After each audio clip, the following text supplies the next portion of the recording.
Content warning. The following actual play may be considered disturbing by some audiences. This video may contain explicit language, violence, and depictions of trauma. This may not be suitable for viewers under the age of 18. Viewer discretion is advised.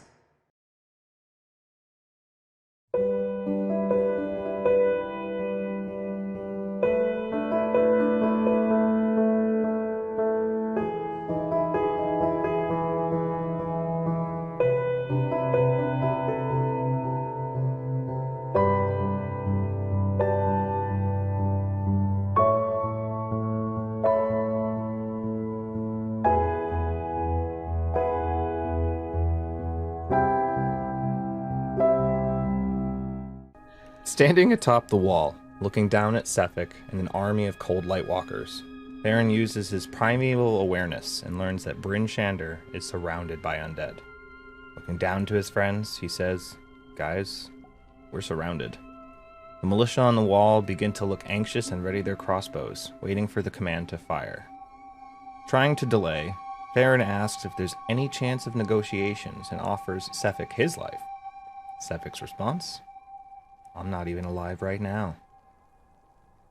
The Agents of SHAILD climb to the top of the city wall and Call addresses Sephek. "Seems I've already dispatched you once and you were here before me again." Sephek looks up to Call and with a sinister grin states, "I am the righteous hand of my goddess and I am the devil that you forgot." Targets Call with his eldritch beams. Tired of this behavior, Elena counters the spell and combat begins. The militia takes aim at the cold light walkers from atop the wall and open fire.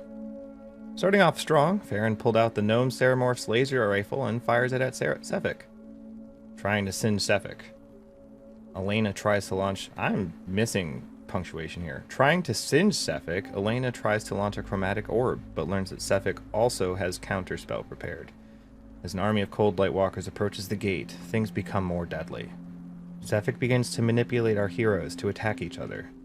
He has Laurel attack Call and Farron attack Zeke to devastating, but not deadly results. Teleporting within the wall, the icy champion throws 2 daggers at Call's back, who then slams him into a wall with his mighty hammer. With a thunderous step from Sephek and several attacks from the walkers, the gate is destroyed, and the army now has access to Bryn Shander. Zeke unleashed a torrent of radiant energy at Sephek, but he was prepared and countered it. Unfortunately for Sephek, Elena too was prepared, and she countered his counter. With pure malice, Sephek slashes and stabs Call until he is at the brink of death, unconscious on the ground. A fury as cold as ice explodes within Elena as she manifests her coronet of cold and launches an icy orb at Sephek. It healed him, which was not the desired effect. Acting quickly, Laurel calls upon her spectral squirrels to heal Call, and then they help him to his feet. Leaping back at Sephek to retaliate, Call forces his old friend back, who then teleports away. Fortunately, Farron had marked Sephek, knew his exact location, and charges to him while informing his friends. Sephek attacks Farron, trying to kill him, but is pushed back once again, with Call as he rushes to his friend's side. Not being one to go down easily, Farron gets back up and punches Sephek square in his face. With an acid bolt from Elena and a looming crag cat Laurel, Sephek is forced to manifest an echo to assist him.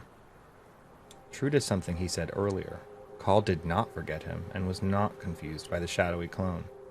He charged Sephek and crushes him into the ground, lifeless once again. The air goes still. A wind rises from all directions and sucks in towards Sephek's body, taking the light from all the cold light walkers. Coors light walkers? Leaving them lifeless on the ground. Exploding outward from Sephek's body, a cold energy washes the area in a harmless frost. With heavy hearts and exhausted bodies, the Agents of SHAILD decide to light a funeral pyre for those who the cold light walkers were, and Sephek. Call prepared his old friend's body before lighting the pyre. A different kind of quiet settles over Bryn Shander, a somber quiet.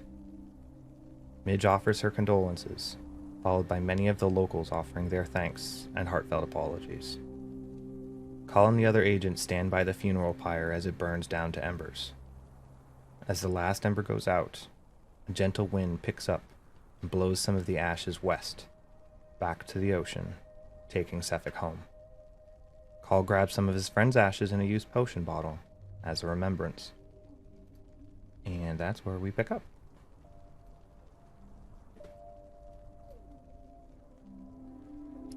So something that I mentioned at the end of last session, but I will remind you, Zeke is going to wait until midnight and see if there's any change to Auril's path. Sure. I don't know how far in the evening we are at this point, but just because it was on my head. I'd say around 9 or so p.m. after the funeral pyre burned out. Okay. At some point during the pyre, Laurel has stayed in the pyre area, and at one point she does rest her hand upon Call's shoulder. Ben says, "Sorry I turned on you mid-fight like that.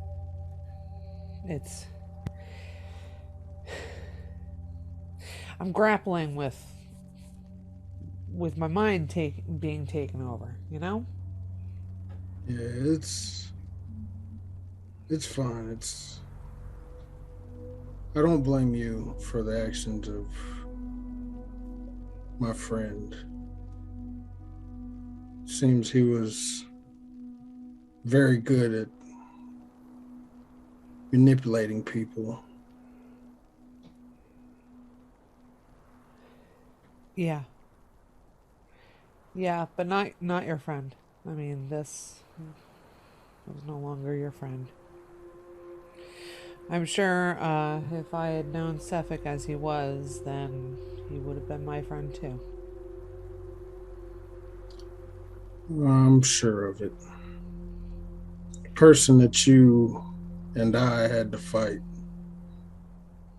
is not even in the same realm of the person that I knew. You did the right thing here. I hope so.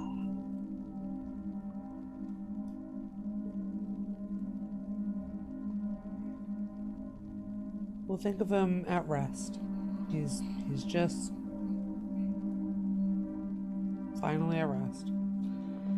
And Laurel claps his shoulder once and heads away.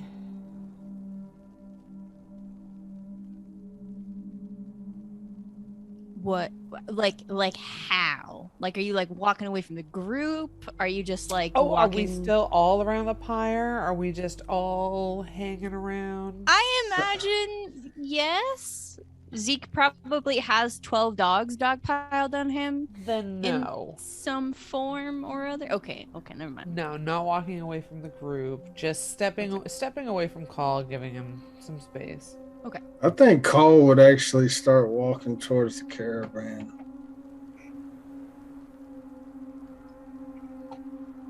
Has he been hitting his flask? Not so much. Okay.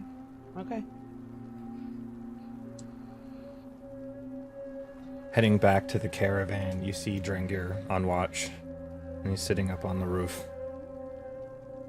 Hey. Cole stares at him and gives him a nod. You put him to rest. I put something to rest. I don't think it was really him. Not wholly. I have the same thoughts. But it seemed like something was missing.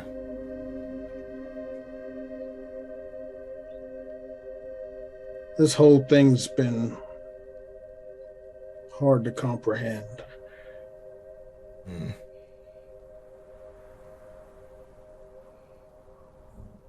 You did good.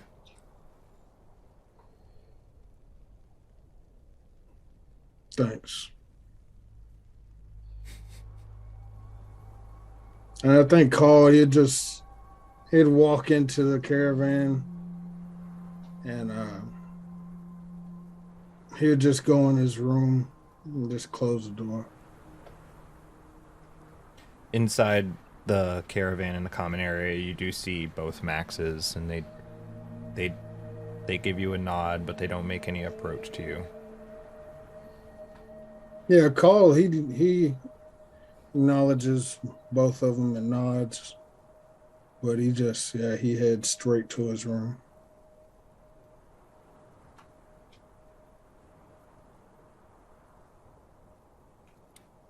Anything anyone else would like to do?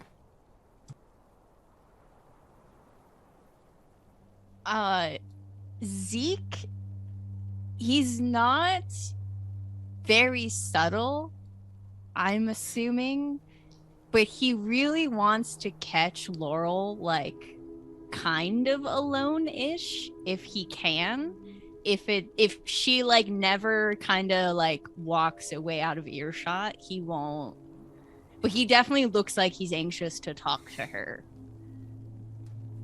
Meanwhile, Laurel looks to be anxious to talk to Elena.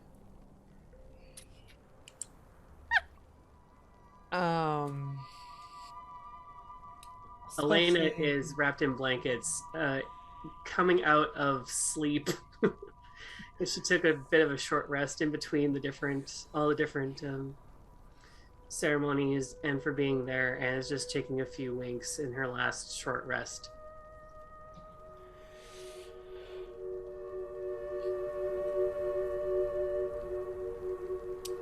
How are you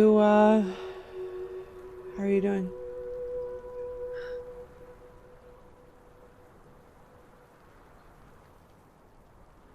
Well, I'm between emotions right now. There's been a mass funeral just now, and we also helped rescue the 10 towns. Right. There's still a lot of work we need to do. Right. How are you? Are you tired? That was quite the... Well, not to make light of it by calling it a show, but that was quite the show that you put on. You put on there with the crown and... Wow. Oh, a wow can mean a lot. Laurel, you're practically family. What's on your mind? What's it mean? Do you know what it means? Do you know what's going on? Do you know what caused an ice crown? It looked like ice. Was it ice? Must have been. Were you thinking icy thoughts and that's why it was ice? Or...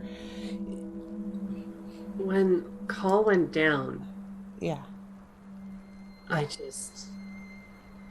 everything just came back. Mm-hmm. Baron fell and his resurrection and the rift it made between us, and is it going to cause another rift in us again? Then suddenly my father and everything just came rushing back, and I didn't want it to happen again, and I swore in prison where I was before you found me and rescued me. I swore I would never, ever get myself in a position like that again. And I would protect those that I loved and cared for. And I saw Call go down, and I had to do something, and I felt so weak and powerless, and so I called to something. I think it was in me. But I was so mad and so I wanted more than anything for Sephek to go down. I was not thinking straight. No, well, I mean, you were thinking as straight as emotions are, and there's nothing wrong with that. We've had so very little time to process the time between. I mean, we just handled the dragon the day before yesterday. Yeah. This is new to me too. It's, I'm really just looking forward to when we can go and follow Zeke and find that bubbleback whale, because that is going to be a breath of fresh air. You hear him just kind of like he's not near you guys, but he's like kind of eavesdropping a little bit because he's like paying really close attention to Laurel. But you hear him just kind of like, yeah, bubbleback whale, bubble. I don't think I'm the only one who's excited for that. Yeah, that'll be something. I'm really relieved to hear you say that you felt that come from within you, though, that you feel that that's something that is already within you, rather than you taking that power from somewhere else. I can't imagine where I would get it from. Good. No, I can't think of it where that else would have come from. You're incredible. You're incredible. I just want to make sure everyone stays alive. And that Me too. no one goes down again. Me too. And if that's the case, no one gets left behind.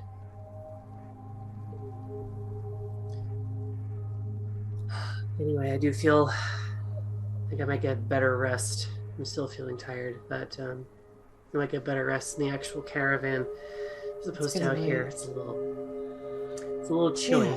Cold do bother me, in fact.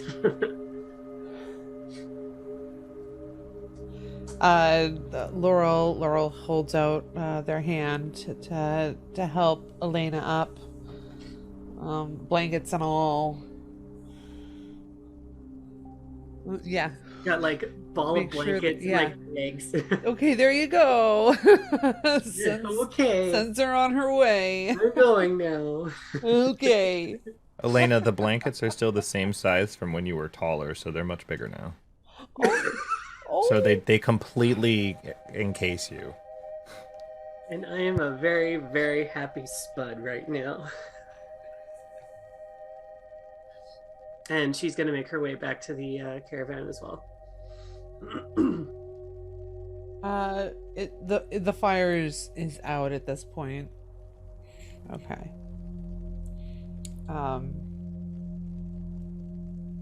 Laurel helps disperse any more of the pyre that's there, or any ashes or anything. I'm sure Bryn Shander doesn't really want, like, the remnants of a pyre just sitting outside of their city. Since the pyre has burned out and many of the townsfolk that did stop by have given their condolences, none of the town members have come by or even mentioned anything regarding the pyre. They've kind of let it be for the moment. And you get the idea that somebody's going to take care of this later. Nobody intends to take care of it right now. Laurel needs some busy work. Okay. Do you just bury it in the snow? Because the ground's frozen. Yeah, pretty much. Just scatter some snow over the top of it, and... Sure. Yeah. Absolutely. There's plenty of it. Yeah. So Zeke, you see after Laurel finished talking with Elena that they have kind of buried, or are burying, the remnants of the pyre. Where is Farron? He's the only one that hasn't stated where his position is. Make just look at Farron is very much a percher. He's probably on a roof somewhere, kind of sitting on the edge. The word isn't right, but he's almost sulking a little bit. It'd be really easy for him to get up on the wall, the roof of the stables, and the roof of the caravan. Those would be the easiest places. Probably the stables. Then again, you do have boots of springing and striding now.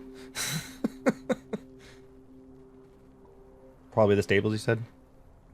Yeah. Okay, so, yeah, from outside the caravan, even from just inside the gate, you'd be able to see Farron on the roof.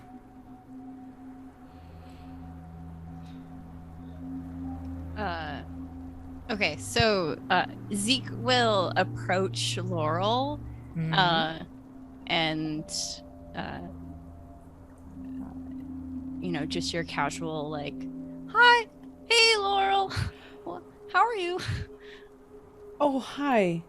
I've been thinking about something, and I wanted to give you something.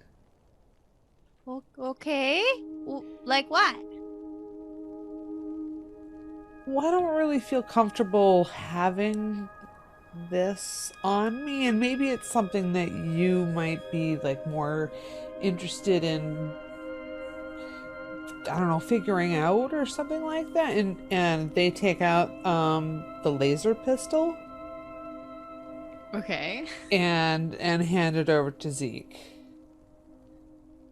Has Zeke ever seen something like this contraption before? You saw in your visions when you were in the astral sea trying to learn your new trick. You did see the little purple squid-faced gnome-sized ceramorphs demonstrate how this exact thing works. Right, and Laurel points out where the safety is and the trigger and how to reload it. Is there a reload? It has a reload property. Oh, it does? Okay. Yeah, like it does. The ammo is built into the actual charge, which how many charges did that have? I think it was 30. 32. And you used what, one? Oh, 50 charges. So you used one, I think. Nope, I have not fired it once. Okay, so Zeke, I can drop that into your inventory on D&D. I got the pistol. I think Matt has Farron the got the rifle. rifle that might have had 30 something charges. Yeah, okay. That's what it was. So yeah, laser pistol has 50 charges. Okay. And it is D20 plus dex. Oh wow! Well, thank you. I appreciate it. This wasn't what I wanted to talk to you about, but I'll accept this. And he like shoves it into his backpack. And you hear like the little doll. The Illuminati is real. You just Okay, Zeke, if you refresh your That thing character is so sheet, weird. you should have your laser pistol. okay. I'll delete it off of mine.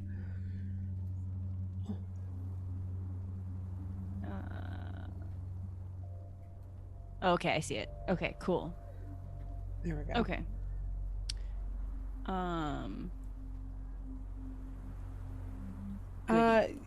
Yeah, that doll is so creepy. Oh yeah, I know I can like change what it says, and I just haven't gotten around to it yet. I haven't thought of a good. Well, it does say, Agents of SHAILD. Oh, good. Oh, Yeah, neat. so if we You ever figured out how want to to- use it to introduce ourselves, we could. Great. Yeah. And he like brings it out, and it looks, like a little kappa. Is there any way to make it like set off from a distance? Can we use it to like lure something to a location or something like that? Well, let's try. And he'll put it like 15 feet away, and nothing happens. Oh, what if? No, I think I have to. I Okay. think I have to be close to it. Oh, And as he shucks. gets Okay. like within 5 feet, Nothing And it happens. You have to goes off. set a trigger. And currently, I believe the triggers are somebody asking who you all are, and it will say the Agents of SHAILD. And anytime the Nominati is real, the Nominati is real. So you can have it say something if somebody comes within, say, 15 to 20 feet of it. So you can change the trigger. But those are the current triggers. Oh. yeah, I haven't really like worked with it very much. Okay. Oh, yeah. we can figure it out. Yeah, we can workshop it. Yeah. I'm so sorry. What did you want to talk about? Oh, well, there was a moment today, where, or maybe this was yesterday, I don't know. Days are really blurring together since I came back. It's just nighttime all the time. Yeah, It's really that's hard true. It's tell really what throwing days off are. my rhythm. Yeah. I'm used to, the sun and then the stars and then yeah. Yeah, I miss sunlight. Yeah. But there was a moment where you had like fallen to the ground and I like rushed up to you to heal you because I was worried you were gonna die. But you didn't look like you usually look. And then there was when I first saw you when I came back from the astral plane, and you looked like a dwargar, and like they're just I just do you also have a fancy hat like I do to change how you look?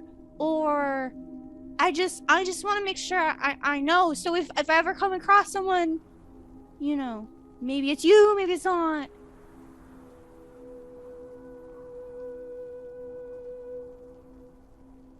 It's a druid thing. No. You know what?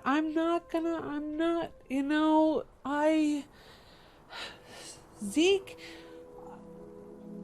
I have not been lying to you, but I have not been 100% truthful. I am not as I appear. I am not an elf. I am a You're not? I am a changeling. Does Zeke know anything about changelings? Make an Arcana check.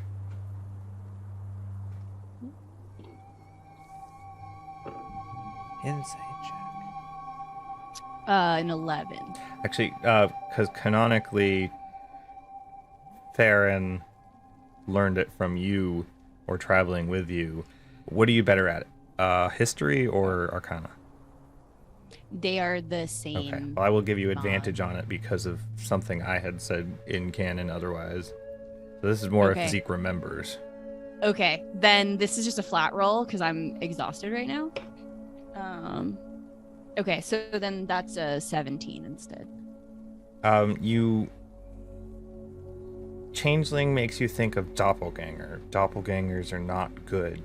Ooh. Changelings are like a more fey and less evil, sinister version. But there are some changelings who give other changelings bad names. Please go ahead, Laurel. So very recently, this is a DM thing. Very recently, D&D has changed changelings to actually be a fey race. Does that mean that I am true that changelings are fey, or are we going with them just being humanoid? I've always considered them to be both fey and humanoid. Okay. Excuse me. So yeah, technically fair, and every time you did primordial awareness, you would have felt a fey presence nearby.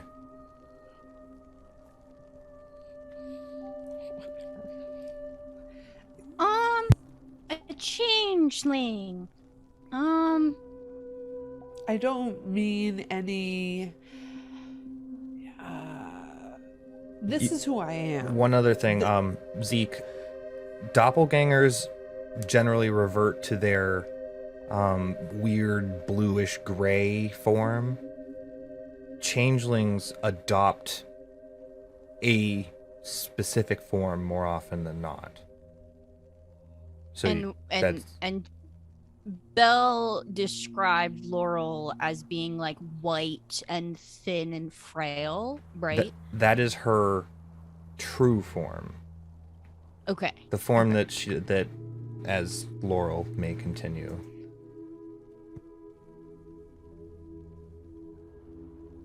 This is this elf with the brown hair. This is who I am. Well, it looks really nice. Like you look really great. Mm-hmm. Yeah. I think it fits your personality. Just cuz, things have been really weird and yeah, that's why it's been kind of weird to maybe bring it up. Yeah. Well, just cuz I'm curious, why did you come? Why were you going to the Dale in the first place? Are you like looking for someone? Are you? I was with Elena after I had pulled her out of Neverwinter. And we were heading north we were just really trying to keep a couple days ahead of people trying to hunt her down, like bounty hunters. People didn't want her out, didn't want her to talk, I think.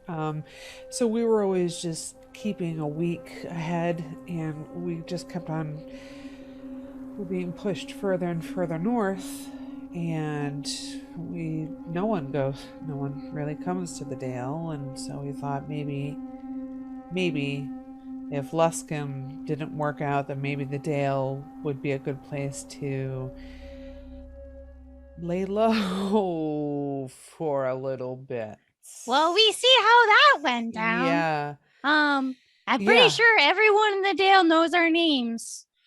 But it kind of sounds like Elena and I have the same goal right now, because I'm pretty sure her uncle is a Nominati plant, and we're pretty sure that they're coming to get her, and we're trying to, I'm trying to track down the Nominati, and you're trying to protect her from the Nominati, and so I want you to know that I trust you, and that I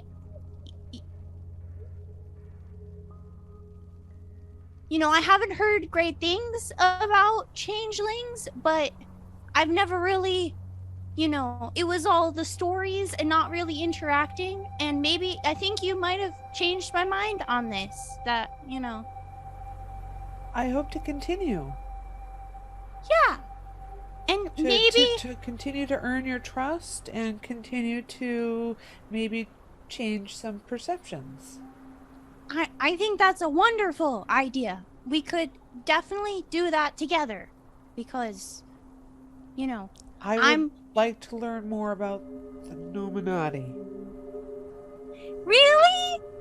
Yes. But that's so exciting.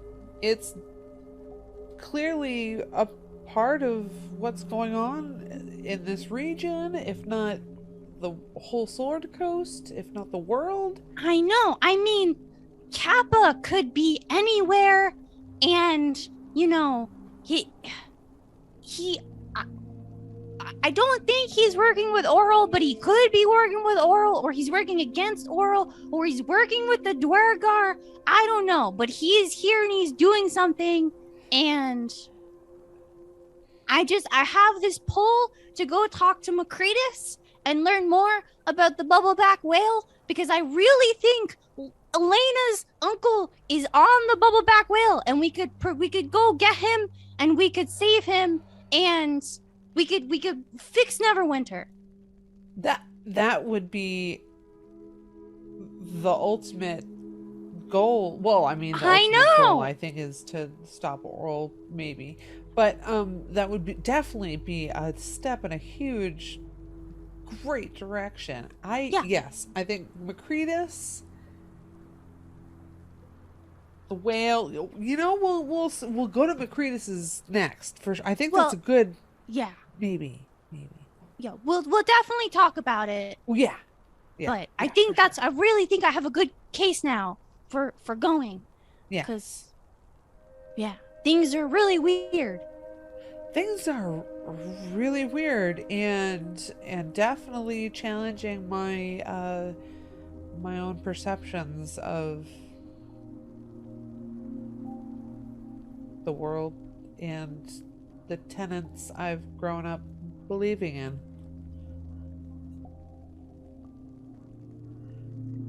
Well, I mean, this is par for the course for me. So, Zeke, where did you grow up? in a forest. Sorry. That Jackie will look up very quickly. She has it. I didn't mean to.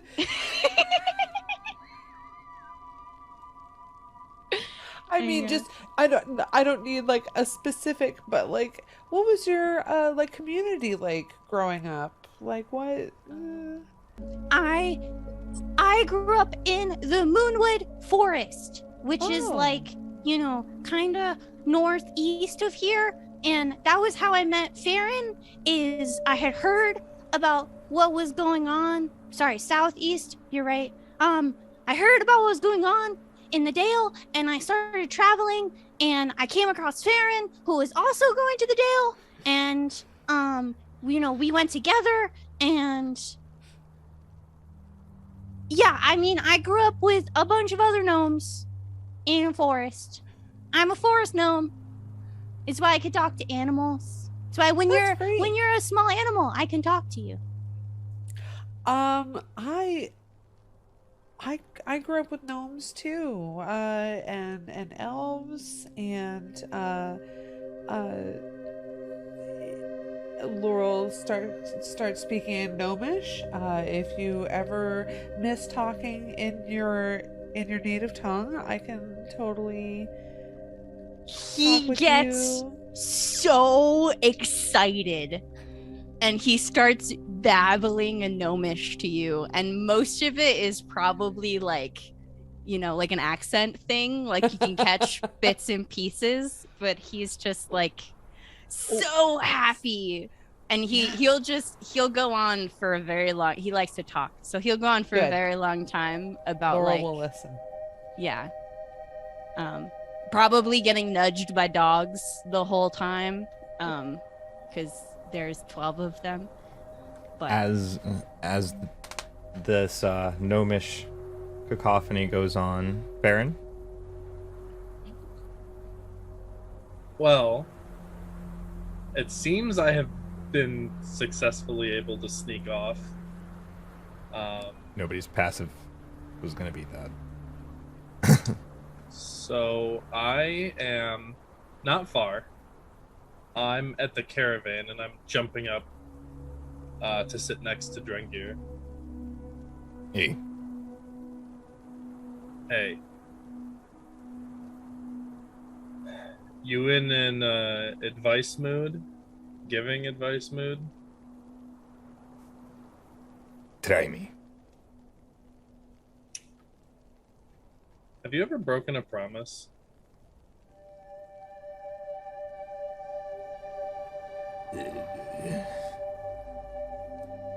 You're not gonna tell anyone? You and me. Yeah, a few times.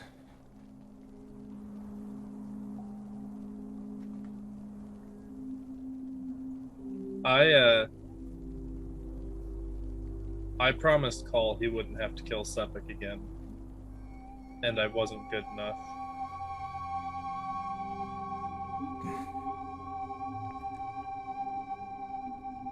You know, I think it's probably better the way it happened.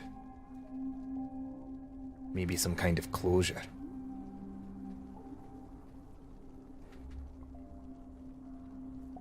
seeing the light go out in whatever that was. Seeing that thing inhabiting his friend's body. Gone. You know? Maybe. He was really hurt the first time, and he's really hurt again. And I promised him, and I just couldn't do it.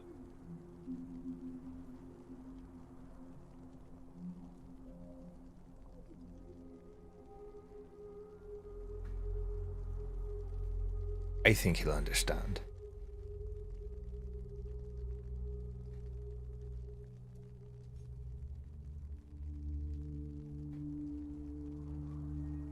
He's a good one.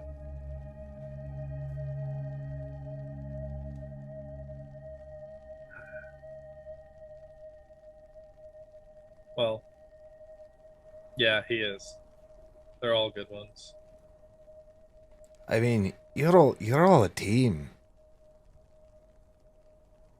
If one of you does it, then all of you did it together.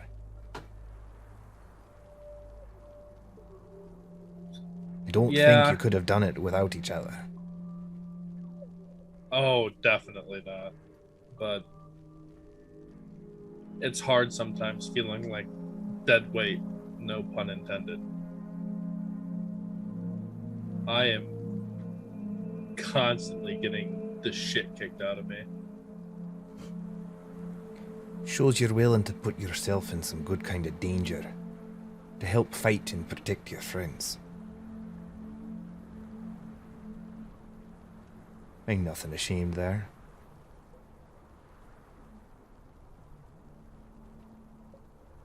Well, I think that just means I need to get stronger still.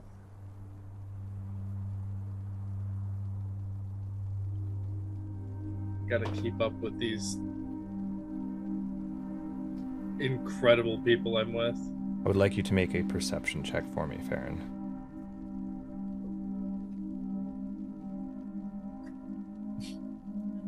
Dice are gonna tell a story. That's a natural 1. Dranger decks you in the face. You take 5 points of damage. You're gonna be fine. Don't get too down on yourself. Don't beat yourself up. That's my job right now. Well, I am really good at getting beat up. He goes to like punch you again, but then stops and gives you a pat on the back. Remember, you're part of a team. If you all come out, if you all work together, if you all did the best you could, no matter the outcome, you came out of it, and you came out of it together.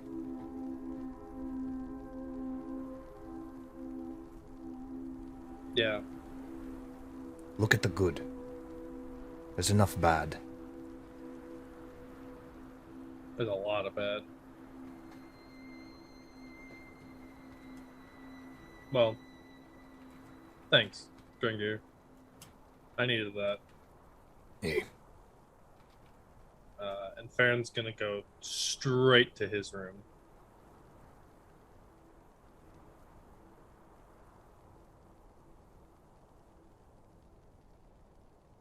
Anything else between the other 3 awake members? Or shall we push on through the evening to the midnight-ish thing that Zeke is waiting for? Laurel will stay up until midnight as well. Okay. So after the chats, and I would say towards the end of Zeke being his chatterbox self, notices Farron's gone. And, you know, fair assumption he went to bed. Yeah, I don't think Zeke would think anything of it. So Where do you stay? Do you stay like within sight of where the pyre was, where the fight was, by the caravan? I think we would meander back to the caravan. Okay. There's probably a moment where Zeke will like bring the dogs inside, and put them in his room, and like get them their dinner and things like that, like whatever they need. And then he'll come back out with Pharaoh. And if Laurel is still with him, maybe like on like laying on top of the caravan. Yeah, head up top. Yeah, Laurel yeah. would be smoking their pipe up on top of the caravan. Okay. So, if there's nothing that you all have between the two of you, by the time you're done chatting, it's probably near on almost 11, so it's not going to be a super long wait to see if anything happens. There's quiet throughout the town. The sky is clear. Full moon is far to the, like, closing on the horizon and starting its descent down.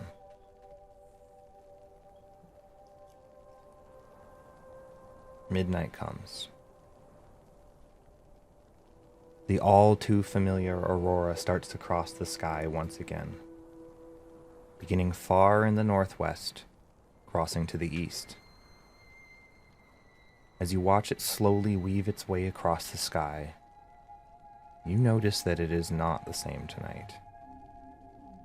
Instead of traveling north of Bryn Shander, it seems to be heading right to it.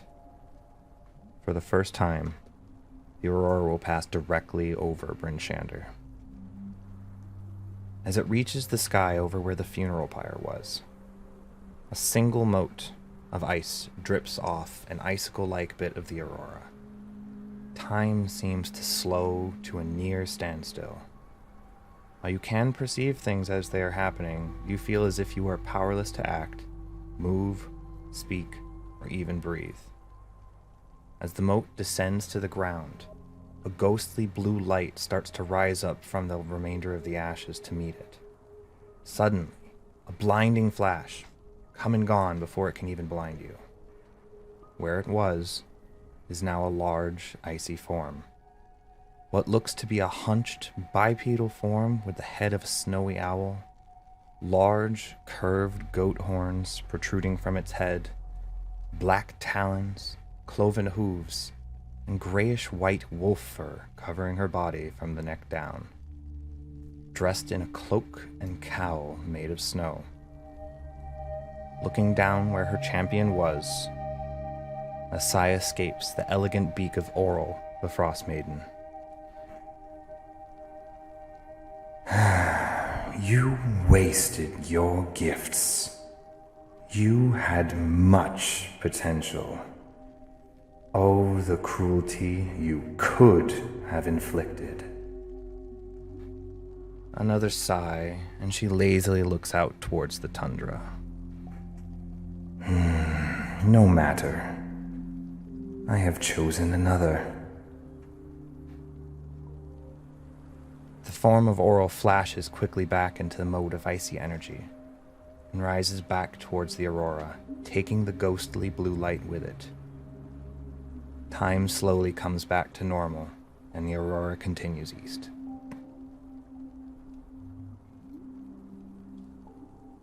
Did Zeke and Laurel see and hear all of this, or is this okay? Yes. And we weren't allowed to move or say or do anything? You just felt as if time stopped physically, but you were able to perceive it. Okay, the moment they can move, Laurel goes like bam, bam, bam, bam, bam on top of the caravan, like on the roof of the caravan. Dranger's like, hey, just tell me to go in. And he runs in and says, hey, shit's going down. And he starts knocking on everyone's doors. Zeke,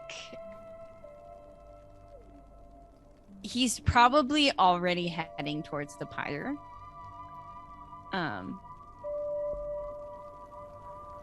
Especially after Laurel like started banging on the top of the caravan. Mm-hmm. And he's looking for anything. Like, are there still signs that Sephek is dead, or The pyre has been disturbed as when Laurel buried it beneath the snow. It does appear as if, almost like if it was in a vibratory sifter or something, that some of the ashes has sifted in with the snow. But it does look like there was still a fire, there was still a pyre. There's no evidence of any resurrection of anything. You do see a few frozen footprints, like in the snow. It turned it to glacial ice. Large hooved prints. Okay. The first thing he's gonna do is he's going to this is mostly for thematic reasons. He's gonna cast Entangle on the ground underneath the pyre and try to like push anything up to see if there's like, if she did anything to like underneath the pyre. I'm assuming nothing has changed, but he's just like combing through. Mhm. And then when he notices the footprints, he immediately pulls out Midge's book and he starts like drawing what that looks like and like describing what the form looked like and trying to draw it while he waits for everybody else to come. Okay. Farron and Call, Lena, do you wake up to this banging? Oh yeah, I'm just looking more than 12 hours. I'm just like, what is it? Actually, no. That's a natural one. Okay. You don't have to, Call. Yeah, I think Call's still in his room. Okay. Midge does come out along with Drenger. So yeah, Elena, Midge, and Dringir apparently. So Elena, Yeah. Midge, Drenger, and Laurel all head out to meet Zeke by the pyre. Yes.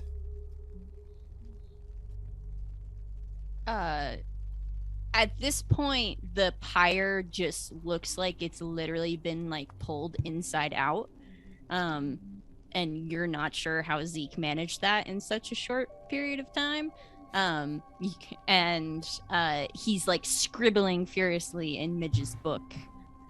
And when you guys approach, he just like shoves this probably okay drawn picture of the figure. I mean, it's dark, so it's probably not great. Under the light of the full moon, it was quite clear against the dark background. So you did get quite a good look. Sure, I don't know how great Zeke would be in a fury, you know. Make a We've all performance seen. check. Okay. Oh, I am still exhausted, my dude. That is a 5. It is a weird stick figure. It looks like there's like squiggles for the fur. There's a weird hook question marky beak and some long claws at the end of the stick figure arms. The knees look like they kind of bend backwards, and there's just a bunch of snowflakes behind it that Zeke is adamant is a cloak of some sort. Owlbear? No, that's the thing. That's the shape. Of what? Laurel, you saw it too. The shape. Yeah. There was a moment, like time was frozen for a moment, and there was this creature, and they were 4 different animals at once, and they docked. Yeah, it had like an owl head and like Goat horns and like wolf and hooves and Right, and there's the hooves and a cloak of snow. yeah, that's what this is right here. See, did the cloak? And the tracks. And Oh, it yeah, took and then up this this track. mote of light, and it sent it elsewhere. She And said then something time. about getting a new champion, I think. And then time came back. But I don't think it's Sephek, because I turned this pyre over. I think he's gone. I look up. Is the it's moved on by now? Yes. Okay. It seems to be going back north towards its normal path.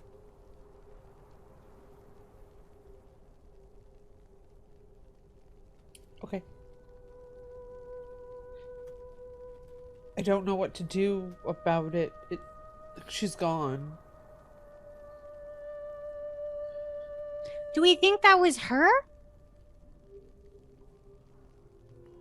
Was it the Nominati? You can both roll insight checks. So Yeah, Leek I will. Zeke at disadvantage. Oh goodness. Well, that is a 22. That's a solid 6. Oh boy. Zeke, you think that Kappa is trying to deceive everyone into believing that they are Auril. Laurel, you are near positive that that was Auril. I'm pretty sure that was Or at least was some Auril. visage of her. right. Yeah, it was Oral, but Kappa as Oral. I'm pretty sure, like, this is what he does. This is what they do, the Nominati. They pretend to be other people. They try to fuck with us. Okay. Why else would she come down while we're watching? Like, it's gotta be. She must have known that we were watching. She must have known. Laurel, I mean, with that why insight else? check, you know she saw you there. You also know she didn't care. Do I with that insight check, do I get the feeling that she wanted us to see her and she knew that we were the ones who killed her champion? That might be reaching a bit, but Okay. thinking that she wanted you to see. What, I can't read her mind? More like she didn't care that you saw. Yeah, of course. Yeah. We're ants. Yeah. Okay. They're testing us. I'm telling you, they're all testing us. We need gotta to get beeline it to Macretus. We gotta release all those people. we you do know. need to get to Macretus. We need a night's rest. We do. You know, I'm feeling a little sick right now. I probably could use 12 hours of sleep. Yeah. I will take that advice. Yeah. Let's get some chamomile tea or something and just Calm our nerves, calm down, see if we can get some sleep. try to pass Yeah. the hell out.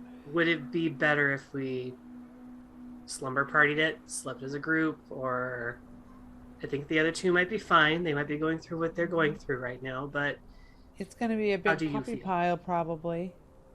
Yeah, I mean, you guys can sleep with the dogs and me. It's cool. They're really comfy. that does sound comfortable, actually. Yeah. Yeah.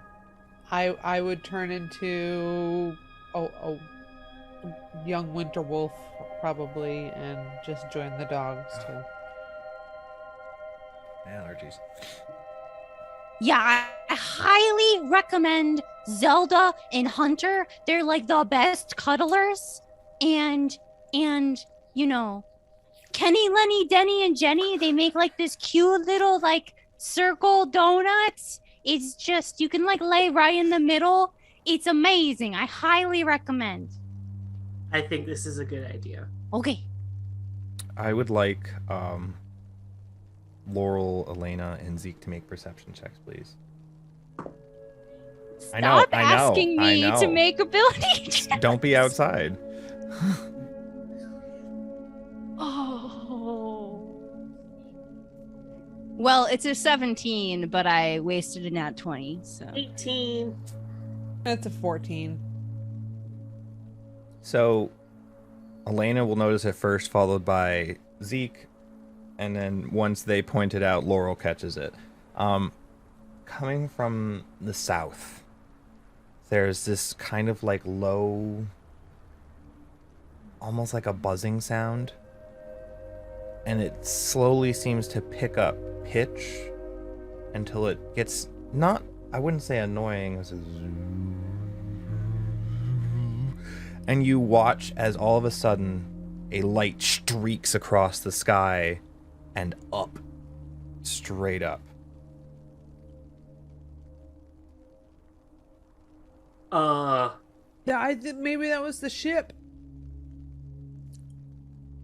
The what? The spaceship. Oh yeah, there was little things, and The they gave us guys. guns, and The Laurel, guns. you still have the and gun, don't you? I gave it to Zeke. I'll be honest, guys. I'm starting to see two of each of you. So how about, Let's you know, in the maybe I'm morning. sleeping. Let's get you And together. a ship. I don't even know what a ship is. We'll talk about that Squiggly faces. in the morning. Like a, Oh man. I'll draw it for you in the morning. Okay. We'll try and describe it as best we can. Right now, I think a pile of dogs sounds really welcoming right now. Okay. And he will just slowly meander back to the caravan and, you know, crawl in the little circle of Lenny, Lenny, Den- Denny, and Jenny. Kenny, Lenny, Denny, Jenny. The rhyming ones are easy to remember. Yeah.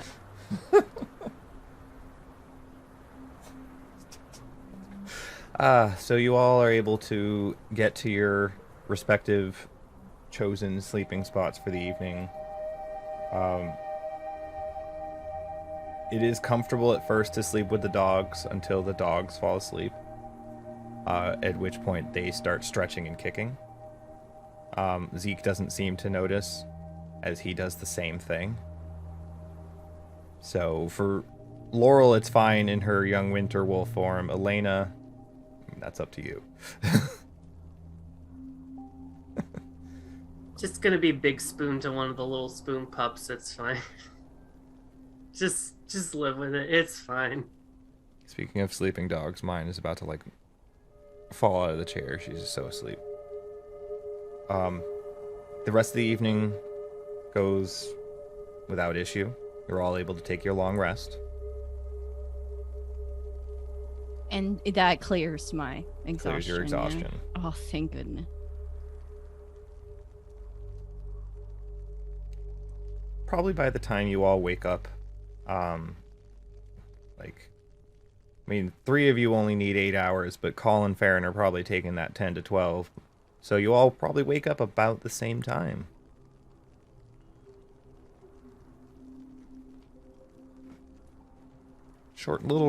Probably 9 or 10 in the morning.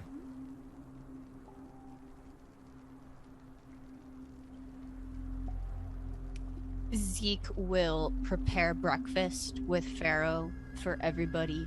It probably smells amazing. And he's still looking for this chef that Farron thinks is behind the curtain, but Zeke is convinced is not. Even physically checking it, it's just wood. Yeah. Even though Midge assured Zeke, I don't actually think Zeke rolled well on that, so it's not real. But yeah, he'll make breakfast, and over breakfast he'll probably talk about what happened the night before. Yeah. So you all wake to the smells of delicious, strange-looking food. So, I think you guys saw last night. I know you saw it, but it was the Illuminati. I think it was Auril. Yeah, it was What? Auril, but the Illuminati. What did you see? Last night there was the Aurora came directly overhead, and Laurel explains the whole thing, describes Auril and the voice Zeke and what is she pointing said. And... to like a terrible drawing. Like it doesn't match. So she was here. She took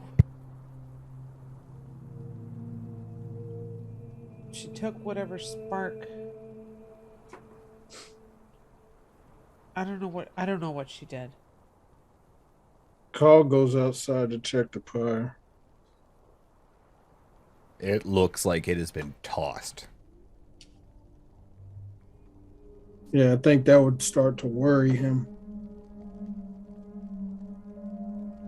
Zeke probably would have let you know that he like skimmed it to look for Sephek's body, but didn't find it.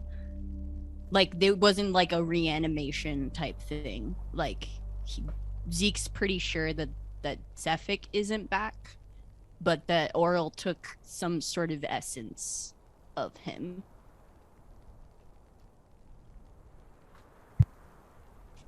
The Nominati took some sort of essence. This is an important discussion between Laurel and Zeke. Of course. Okay, yeah. If Zeke's telling me that, I would call it start to calm down a little bit, and probably he'd just head back and sit on the front of the caravan and just, sip on from the flask a little bit. So, like, I was thinking this is the perfect time. Crazy shit keeps happening, and like the Nominati is involved in all of it, and like we learned about Elena's uncle being, Nominati plant. I think now is the perfect time to go talk to Macretus about what he knows, and maybe, just maybe, if the group wants to, go to the bubbleback whale. Eh? Okay, so yeah, if you're... So Laurel... So it was the pulls out the Nominati map. that was here. It wasn't... Well, it was Auril, but I'm pretty sure it was Kappa pretending to be Auril, or Kappa like controlling Auril. I'm telling you, it's the Nominati all the way through. Well, if it's the Nominati coming at, like... God damn, when is this gonna... We gotta get them all. Yeah, I know, but it's like each side keeps hitting us one after the other, like they're fucking playing tennis or something. But listen, I have a really good case, okay? If we get all the people who are shrunk down in the bubble of air on the back of the whale, and we release them, and we get them big again, then we disrupt the whole Nominati's plan, because then the people who the Nominati have replaced are real, and they're there, and they'll go back to, we'll find Elena's uncle, and then we can like disrupt their whole puppeteer system. I'm telling you, you're trying to sell me something. It's already been sold. So we can go find Macretus right now, so we can get this handled. If that's the case, yeah. Mm-hmm. Like we need to, yeah. I just, I figured we needed some sleep first. I did need some sleep. I was extremely tired, but like I said, you're selling something. I'm already buying what you're selling, friend. So see, I knew I liked you. We can head to Macretus, see if he knows where Kappa is, because I really need to go talk to Kappa's pappy, or whatever his name is. Disco? Yeah, that one. Oh, I'm pretty sure we can just like summon him, can we? What is he? I don't know if we can summon him. Wait, how did we? Oh, well, I don't remember how I just If we like, can find Ronaldo, maybe Ronaldo can. Maybe Ronaldo is still in Bryn Shander, and Ronaldo can get in touch with Disco. That's how we got a hold of Disco. That's a good point. Okay, what do we need Disco for? You just want to talk to him? He said, if I remember correctly, that he deals with like the magic-y stuff that y'all do. Yeah. And we've been in a couple fights.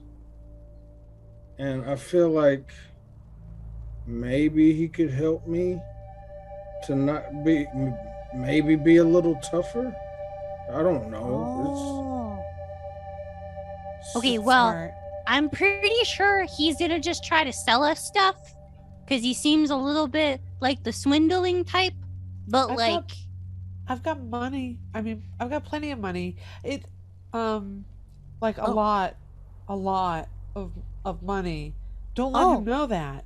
But I have a lot. Oh, that's right. Money. We're hiding that information. Right.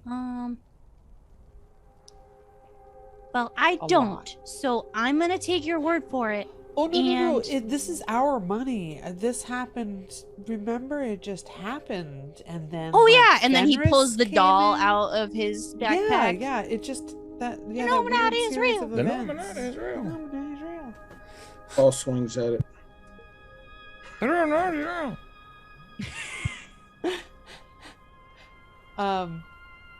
Yeah, so Laurel pulls out the map and like unfolds it onto the table and lays it out, and Bryn Shander is directly south of where we would want to go.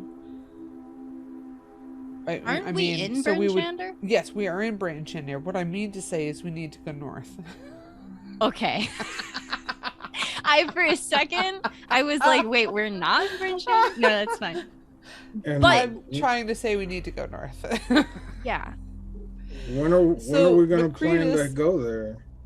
Well, this is Macretus's cabin. Should we head there today or? Well, we should. You want to go talk to Disco? We should go find Ronaldo since he's here. We hope. Right. And then we should pack up, say our goodbyes. Yeah, Mr. DM, have people been like leaving Bryn Shander today? Has anyone gone outside? Call did. Yeah, I went outside first. Yeah, and I was out on the front porch, of the caravan, and after I'd looked at the pyre. Yeah. Oh, right. It doesn't look like anybody's necessarily quickly getting it. There is a little bit of a bustle in the town. So people aren't really leaving? Like, we're not seeing... Doesn't quite look like it. Okay. I'm sure we could find someone like Ronaldo somewhere around Bryn Shander. He's probably at, like, the tavern trying to entertain people, right? Yeah, wherever Bardabin is. Where's Bardabin? Wasn't he? Maybe they went to the North Look, the tavern in town.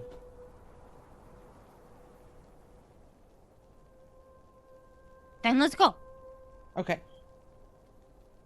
It's a good place to start, Zenny. Yeah, let's go. Yeah, so I guess we'll just start heading towards the North Look. Okay.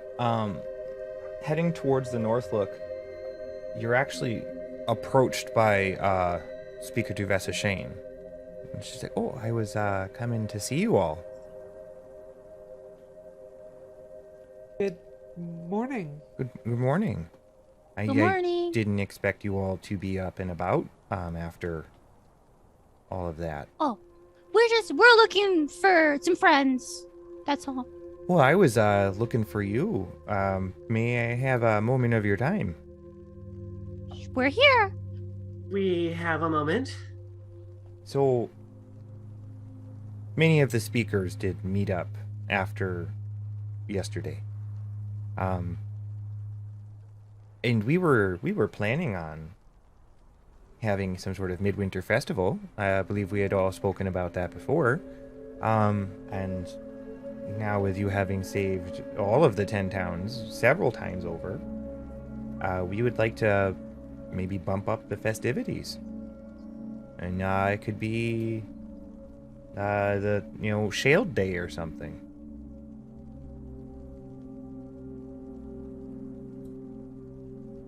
Laurel kind of like looks around at the forever nighttime. Zeke looks notably like uncomfortable by this conversation. As does Elena. But mostly because you all know he really wants to track this down, so you don't think it's because of Duvessa. I'll roll an insight. So Laurel says, I don't know if we're really at a point to take a break and have fun. Oh, I don't mean this for like to be tomorrow or anything. Just midwinter is like maybe 15 days away, and we were thinking maybe bringing it up, maybe to like within 5 to 10 instead, like bringing it closer. Like if you have things to do, I mean, obviously, please take care of your business. We were not planning this for tomorrow or anything. Oh, okay. Zeke is just mumbling the bubbleback whale, just like under his breath. Like he's probably standing behind Laurel and Elena, and he's just like, the bubbleback whale, the bubbleback. Bubbleback whale. Yeah, we'll Elena. Mr. Zeke, what? Hello. What are you muttering? Oh, it's just, we were on a mission. There's a there's a thing we have to take care of. Did you say bubbleback whale? Can he make an insight check to gauge Sure. her demeanor? 18. Oh, good. So it's like kind of confusion, but also a little bit of recognition. She's like, do you mean Angajuk? Bless you? No. So, okay. Angajuk is a bit of a... Angajuk. I've never heard of that before. Kind of a local legend. But, in the way that, legends are real sometimes.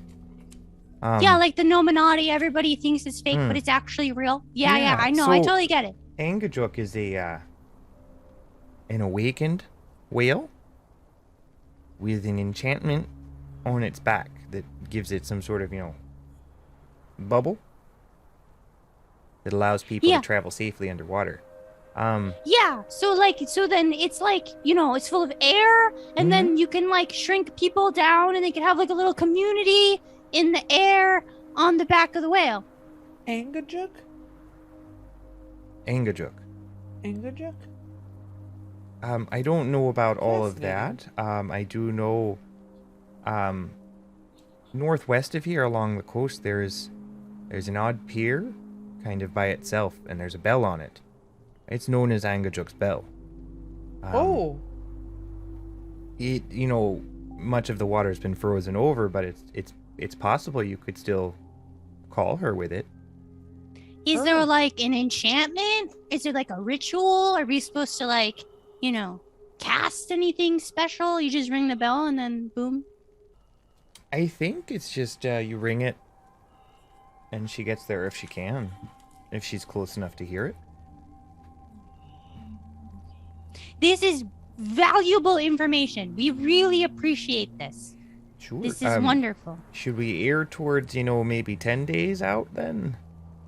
A 10-day would be good, I think. Okay then. Go back to my calendar real quick here. I Today know is the first help. the first of Hammer. The first of Hammer. Just Hammer? It's also the first day of the new year, but there is no New Year festival. Oh. Yes. Happy New So Year. 15 days from now is the new moon and the generally when the festival of midwinter is held. Okay.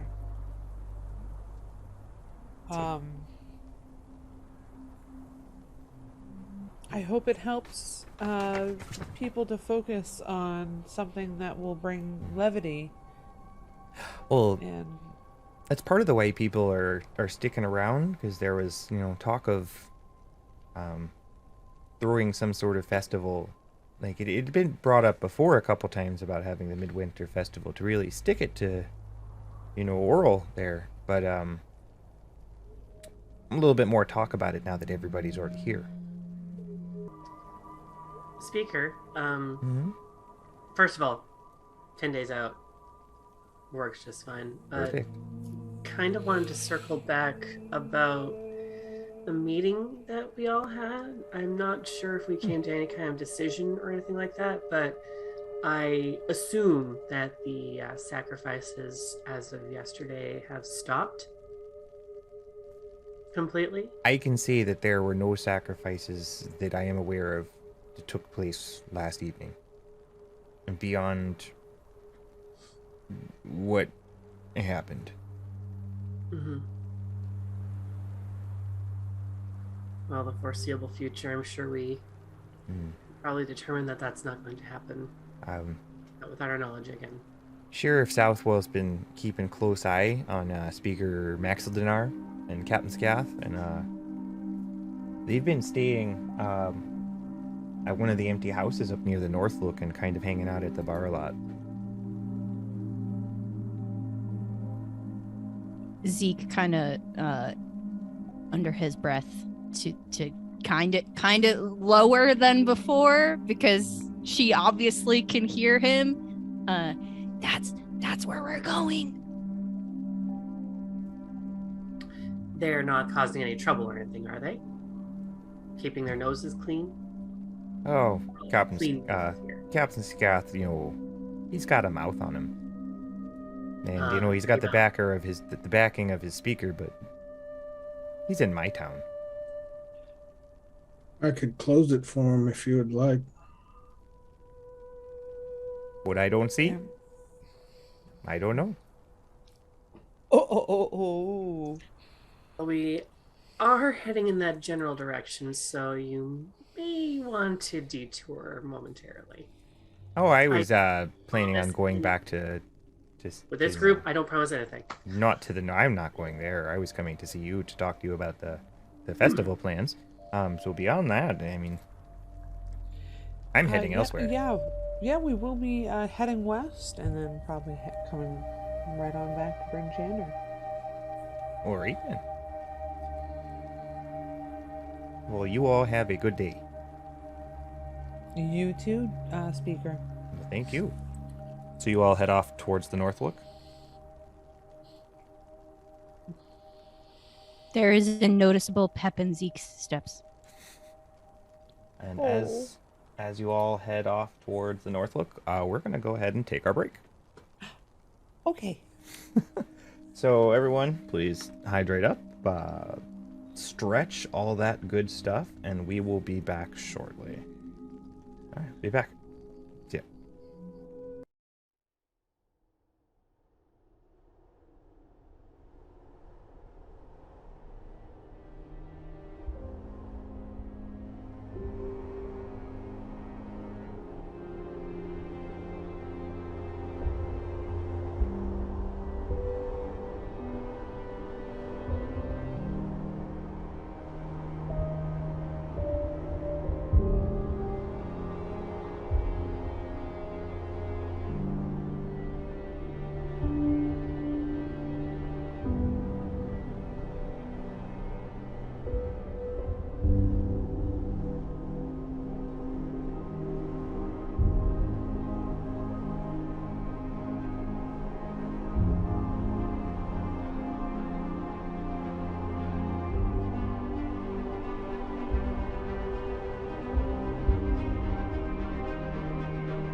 And we are back. The Agents of SHAILD, we're heading to the North Look Inn. Going through town, there are a few more people on the street than usual. Still quite cold, so a lot of people are indoors. There are lights on in every building. You can hear what sounds like reunions long overdue of people that haven't seen each other in years because of how this winter's been. It sounds almost jovial. Getting to the North Look Inn, you hear the building before you see it. There is a lot of noise coming from it. Getting there, opening the door, the building is packed. There's just so many people in here.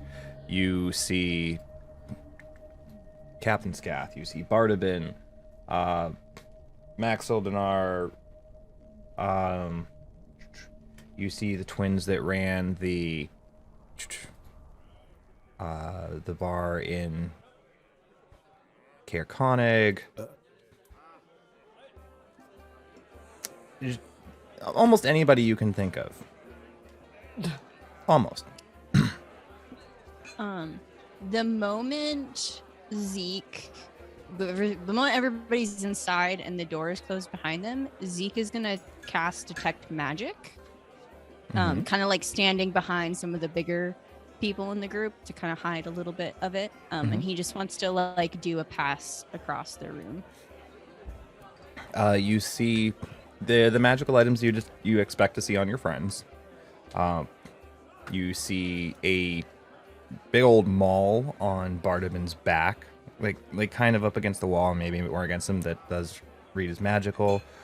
You detect some magic on Captain Scath, Speaker Maxildanar, but that's it. I don't know if Ronaldo's here. Farron is beelining towards Captain Scath. He's drinking, and he's talking about. He's like, yeah, oh man, that guy that got killed. Yeah, I put the bounty on his head. I'll give him a second to see if he even acknowledges me, which I don't expect. Sick him. He doesn't. I'm gonna tap him on the shoulder. Oh. What? Weapons or hands? What? Oh my god. Weapons or hands? You're not worth the effort, neither. I'm punching him in the mouth. Make an attack with advantage, because he's not expecting it. What was that? Yeah, no, it is. That's a 19 to hit. Oh yeah, that hits. That's just gonna be because I don't get unarmed damage. 5 points of bludgeoning damage. Dang. Is there an open table anywhere? There is some space at some tables, but there is not an empty table. And Where Ronaldo's Bardaman? really not here. Yeah. Bardaman is at the bar about 5 feet from where. From the goods? Yeah. From the showdown? Is there a seat open? Zeke will just slide Yeah. into the seat and just like call a beer, and he's just gonna watch. Okay, he's going to turn and he's going to deck you twice. He gets an 18 and a 17. Both hit. Am I within 5 feet? Yes. Okay, I'm gonna attempt to try for one of those to not hit. I increase your AC by 3 points. Farron. That would make both miss. That puts my AC to 19. So, yeah. So he goes to punch you, and it looks like he's going to punch you in the face, but it almost seems like his arm is heavier, and it ends up punching you in your new breastplate, and it doesn't hurt. And he's like, well, this is bullshit. And he action surges and attacks twice more. Okay. So that is a dirty 20. Mm-hmm. And a 16. So that misses. You take 5 points of bludgeoning damage. And cheers start to go out. Speaker Maxildanar starts trying to take bets. And by all means, please, it is your turn. Nobody steps in to help either of you. At least none of the other NPCs do. So if you don't, nobody else does either. Ooh, what does Call do?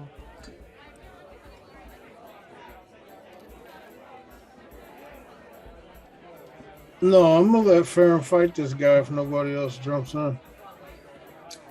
Laura Even though I also don't watches. Yeah. No check required. Farron is burning off some emotional turmoil right now. If he was a barbarian, he'd be raging, but he's burning some shit off.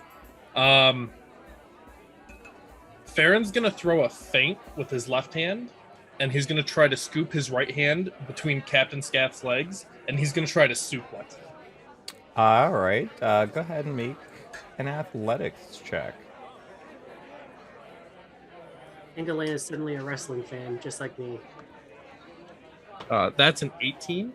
He got a 9. All right. And then I'll use my second, because grapple is an attack action, right? So when you take it, you can replace an attack with a grapple, right? Yes. I have another one. I'm going to bonus action. I can't do that. No, never mind. I'll do this afterwards. I'm going to sock him once in the mouth. That's a 24 to hit. Yeah, that is. For 5 points of bludgeoning damage. Okay. And then I'm going to Hunter's Mark him. Too bad he didn't do that first. It would have done more. Mm-hmm. He is going to do a maneuver. He's going to do a tripping action. So he's going to first try and attack you. 15 plus his... That is a 17 to hit. Yep, that hits. And I need you to make a strength saving throw. Do you use your reaction again? Zeke is going to use his reaction again. So it misses. Oh, okay. So he goes to trip you, and he's like, fuck. And he's going to hit It you almost again. feels like magical force, like, around Farron. He goes to do it again, and it's worse. Fuck. Farron, your turn. I'm gonna just go to the ground with him, and I'm just ground and pound. This isn't pretty. This is rage. Ooh, that one might miss. That's a 16 to hit. Sorry, 15. That's 15 to hit. You punch him, and he just kind of smiles. It doesn't look like it did enough any damage, really. Second swing. That's a natural 20. Mm-hmm. Ooh, that's some damage. That's 14 points of damage with the Hunter's Mark. Okay. He spits out some blood. He's like, time to have some fun. He's going to bonus action Misty Step. He is now standing on top of you, and he's going to punch you in the back of the head twice. At advantage because you're prone. The first one's a natural 20. You take... because it's not a dice roll, you just take 5 points of bludgeoning damage. And the second one is a 26. You take another 5 points of bludgeoning damage. And it's your turn. Tricky. I am going to just stand up, and as I'm standing up, I'm going to try to, like, Ryu uppercut him to the ceiling. That's a miss. That's an 11. No, that's a 10. That's another 10. 2 misses. Goes and he tries another tripping maneuver. Misses. Tries again. That is a 17. That hits. Wait, plus his superiority. That's a 22. So strength That hits. save, please. On that strength save, Farron, Zeke is going to use his new fancy ability. And you're going to get a +4 to that roll. Oh, with that, that's a dirty 20. You succeed. So you still take damage. You are just not tripped. You take 5 points of bludgeoning damage. Plus 6 from the superiority. So 11 points of damage. But you are not tripped. Damn it! Punchy, punchy. So the first one is a natural 20. Okay. The second one is a 16. Misses. Gotcha. On the natural 20, I'm going to have Yami pumping a little extra. Is he still fire? He's still fire. That's 24 points of damage, bludgeoning and fire mixed. How much of that is fire? He is resistant to fire damage.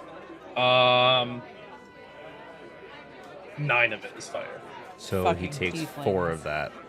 So how much was that? If that's so -5 from whatever that total was. -5 would be 19. He takes 19. He spits on the ground. He's like, "You proved your point." And he turns his back and he tries to walk away.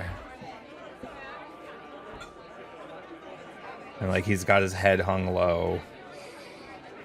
And he's like bleeding out of his mouth. Call comes up to Farron and puts his hand on his shoulder. He's like, his tail's already between his legs, brother. Just let him go. Speaking of which, his tail is between his legs. Farron's going to reach out to him. I guess mechanically as like a grapple. I'm just trying to stop it. As soon as you put your hand on his shoulder, he turns and like, you can make an insight check if you want. Oh, I'm good at insight too. That's a 22. There's the briefest hint of fear that you see he immediately covers up with anger. He looks at you, he's like, "What?" Don't forget what happened here. And I'll let him go. Spits on the ground again. "I won't." And he walks out of the bar. Did any of you happen to place bets with Speaker Maxildanar? I did. Absolutely. Of course, Zeke did. In Farron's favor, control. knowing well that he is interfering. How much did you bet? I have 30 gold on me. Okay. What was the highest he could bet? Like 50 Yeah, to what were the 1, 100 odds? to 1. What were the He was given the odds 3 to 1 in Scath's favor. So 3 to 1 in Farron's then. On my end. Yeah. And he bet he's gonna slide like a tiny little pouch with 30 gold pieces in it. All right. As he's interfering. You see that like after the fight and as Scath is walking out, Speaker Maxildanar tries to duck and weave his way through the crowd towards the door without leveling his bets. Do I have? This is a really crowded establishment, yeah. Yeah, but with Call can make a hole. with with how close you were to him, you would have witnessed this. I'm gonna. This is for flair. I'm gonna try to thorn whip him to like immobilize him. Okay. I know it doesn't actually do that, but like. Roll a spell attack. Okay, and I'm gonna give myself my new ability, so a d6 to that. That's a 15. It stops him, but doesn't pull him back. Excuse me. I think we had a bet here. And It then really kind of looks like my friend won. behind you, you feel a looming presence. Bardabin is staring daggers down at Speaker Maxildanar. I bet on him too. Pay up. And he's got his arms Call goes and crossed. stands by Bardabin. It's like, shit. Everybody bet silver. Why'd you have to bet gold? Thought he was gonna lose. You see him reach into his coat and pulls out like 2 extra pouches, and he hands a total of 90 gold to Zeke and to Bardabin. Thank you. And he'll put it in his backpack, and he'll go grab another beer. With a defeated look, Speaker Maxildanar heads out into the cold.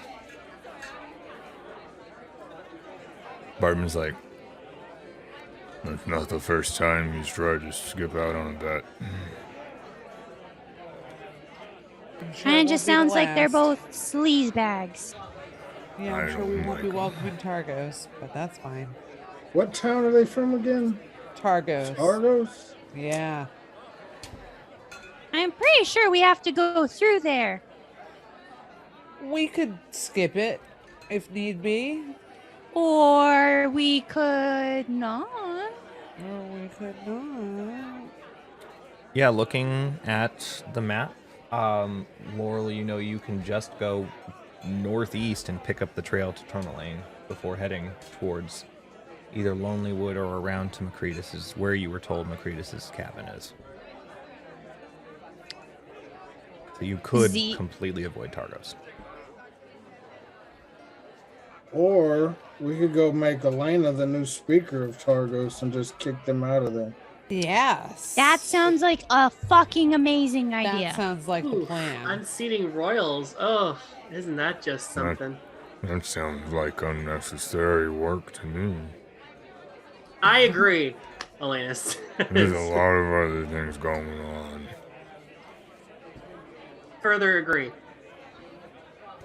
Meanwhile, she's also just conjured up in like a makeshift patch of quiltwork of cloth and just got some ice cubes in there, ties it up and hands it over to Farron.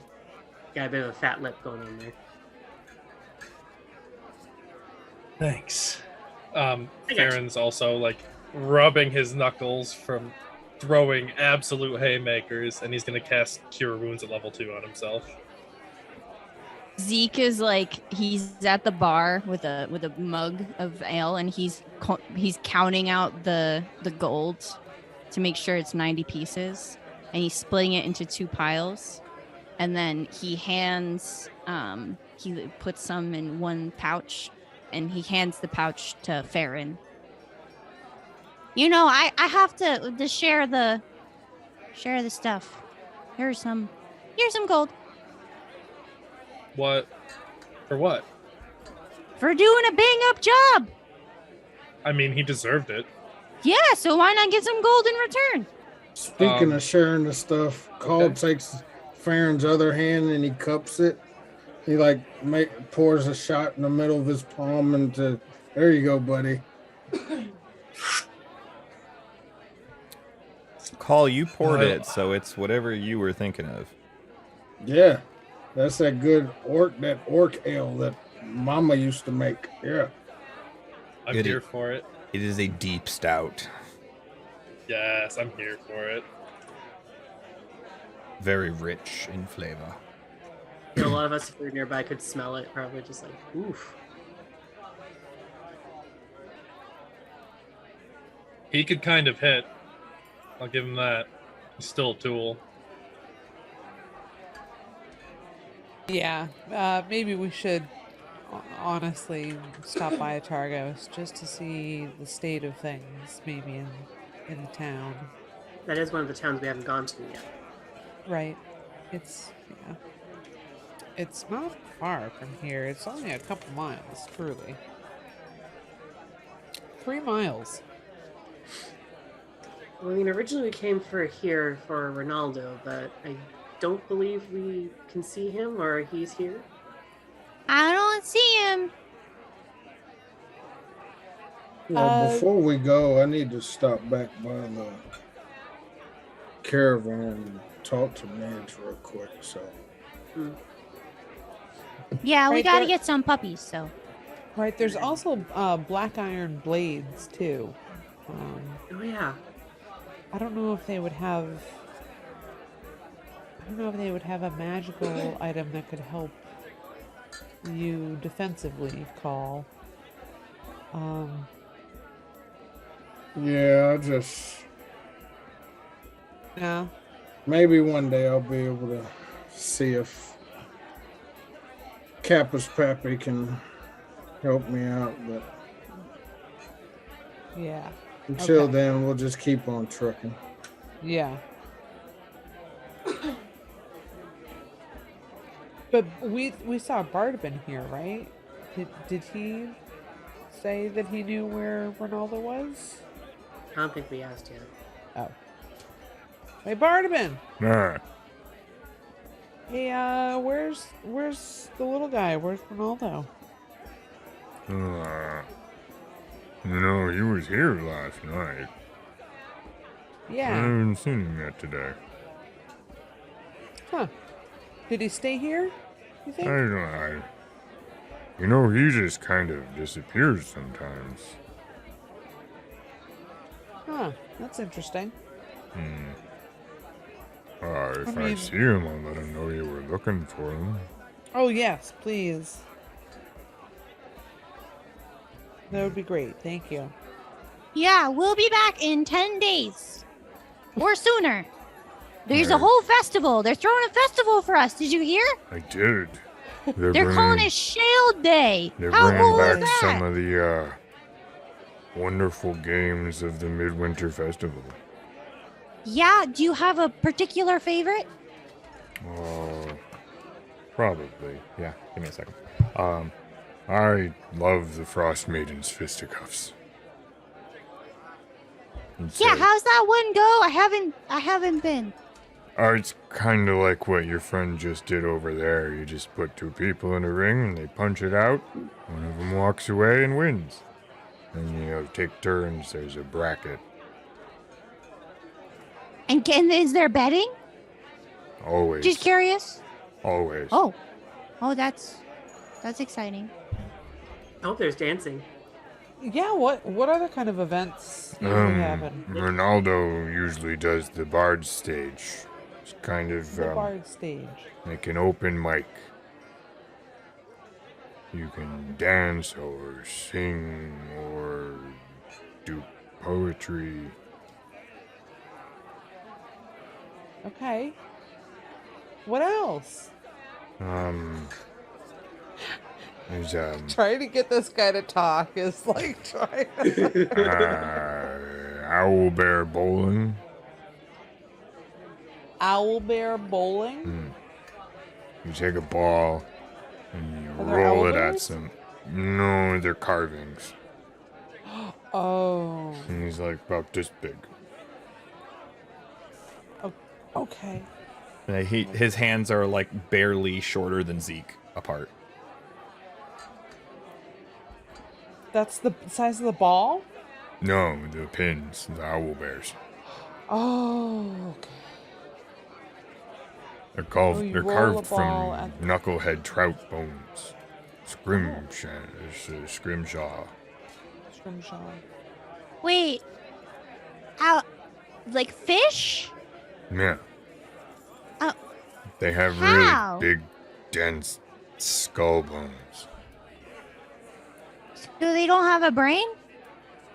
Not much of one. Do you They're know about where the they size of- keep these? Hmm? Do you know where they keep these? I don't Store know. 'em? Oh. Somewhere in town here. And you can like catch those trout anywhere In the lakes. in the lakes. Sometimes they're bigger than you, buddy. Insight check. Go for it. Are they? Are they? Yeah. What else? An 8. You think he has no idea what he's talking about? He's like, well, there's Icewind Ale Pong. You throw a little ball into cups. Icewind Ale Pong? Mm-hmm.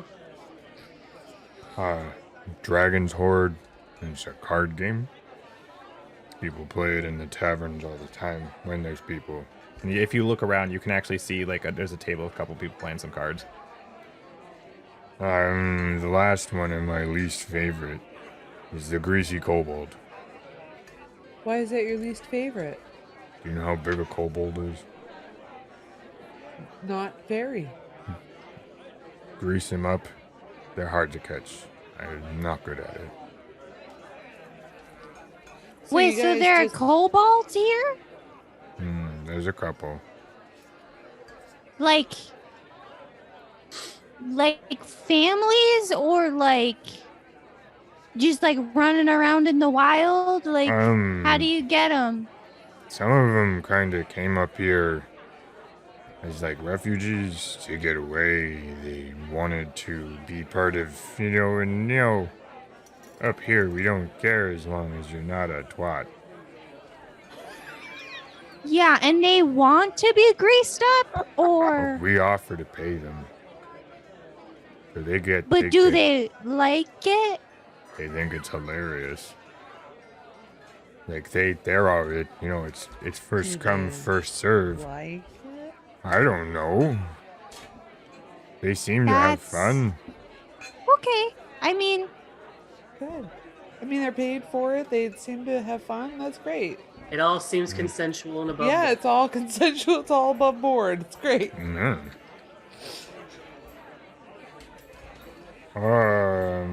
There's one more. All right, the Bryn Shander Bacchanal. The drinking contest. bless Hey, you. call. Okay. He's already like ready. Like he Yeah, could do he's this already right won. today. Yeah. Captain Hey. Arlagath won last time. Oh, that's gonna be hot.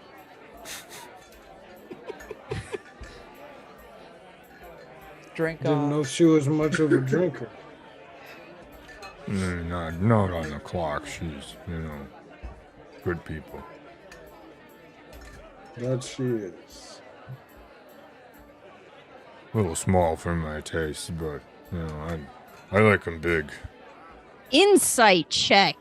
Sure. Insight check. Go for it. It's How an big? 8. Sorry, what was that? 14. What was It's that? only an 8. Okay. Zeke, you're like, no, horse shit. He's into her. Farron, no.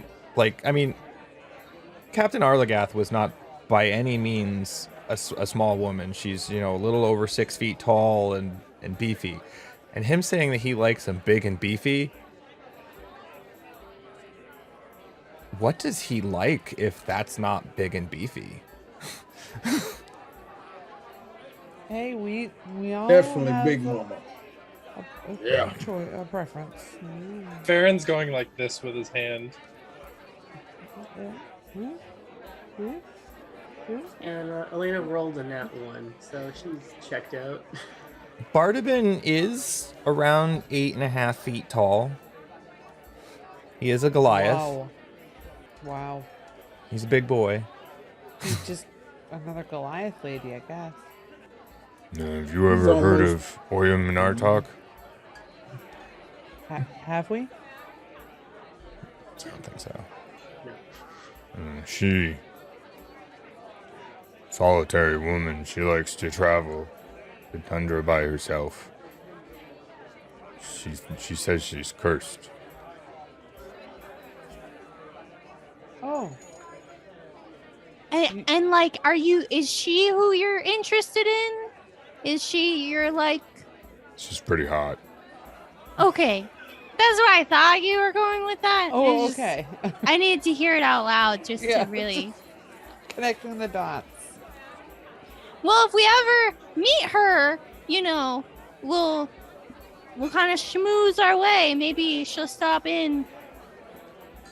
Yeah, if we find her wandering on the tundra, we'll make sure that she comes to the festival. I mean, that'd be pretty great. I'm definitely down to be your wingman. Yeah, we got it. We are all your wingmen. Yeah. What's that mean? To help you find a companion. What does that mean? You don't have to, but if it happens, I'm gonna problem. go get another drink. Okay. You see Yeah, that she the, come around, you might need it. I don't think there's anyone here to me. I'll just be on my own. I'll just be Stag. That's fine. I dance like a weirdo anyway. I mean, with you all do have, even those that have low passive insights, people are paying attention to you. Like, Oh, Second thought. like not everyone is staring, but like there have been times where you notice that like people are like pointing in kind of like hush whispers. Zeke needs to make a Nominati check. Okay. Make this time I'd like you to make an insight check, but use your, well, it's a wisdom check anyway, yeah. So make an insight check. A 19. I mean, Zeke doesn't like being the center of attention. And you're pretty sure this is due to your recent exploits and not due to people saying bad things about you. He's still gonna kind of shrink down a little bit. Being as small as you are, it's not hard to disappear among your friends. Laurel shrinks a little too. Like But- literally, or Like literally. oh, so she actually gets shorter. Like, yeah, but like maybe like behind call, they like just kind of just shrink a little. Just Yeah, Cole's not paying no attention. He's just drinking from his flask. Rounds are brought over. People offer to buy you food, pay for like your rent at any place, and you say like, well, we're staying in the caravan. They're like, buy you a drink. any drinks that Laurel gets, she just scoot them over to call. After some Farron. time, Zeke is just kind of mumbling, like, to anyone in the group who will listen, like, we gotta go find Macretus, aren't we? The bubbleback whale is waiting. Like, we can't. It Zeke, we're going. won't We take just us long. we To gotta get our there. stuff together. Yeah, why don't we leave? Yeah, we can take off. There's Yeah, lots of people. It will take us. I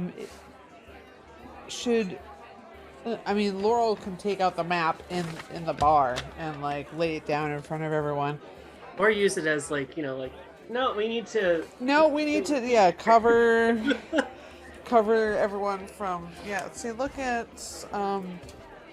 if we could go to Targos and then Tourmaline. If we follow the roads, we don't need to follow the roads because we've got the sled dogs. I think maybe we could either stay in Tourmaline or Lonely Wood. We could make it to Lonely Wood. Lonely Wood is the northernmost town up by the Lonely Wood. It's a little forest, and then Macretus's cabin is north of the forest. Mr. DM, Yeah. Tourmaline looks like a bigger town than Lonely Wood. Is that? That's accurate, That's but not by accurate? much. Do we think that Lonely Wood would have a place for us to stay? I mean, no one's there. No one's in these towns right now. I mean, we assume by the name. Tourmaline. Let's do that one. But like Lonely Wood, does Lonely Wood have a place? Oh for no, us to Lonely stay? Wood. That's what I was thinking. Yeah. There are two places in Tourmaline, and then in Lonely Wood, there are two places. Oh, okay. I mean, we wouldn't know this information, I guess, but I mean, you could ask. There's people from all over in this place.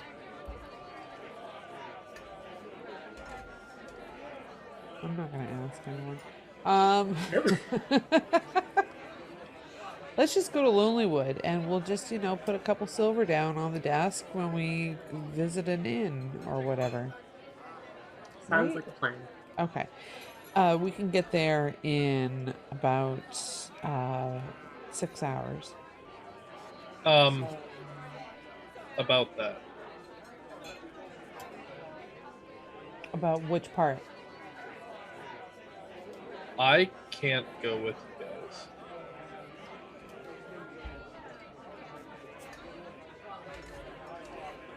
Insight check. Yeah.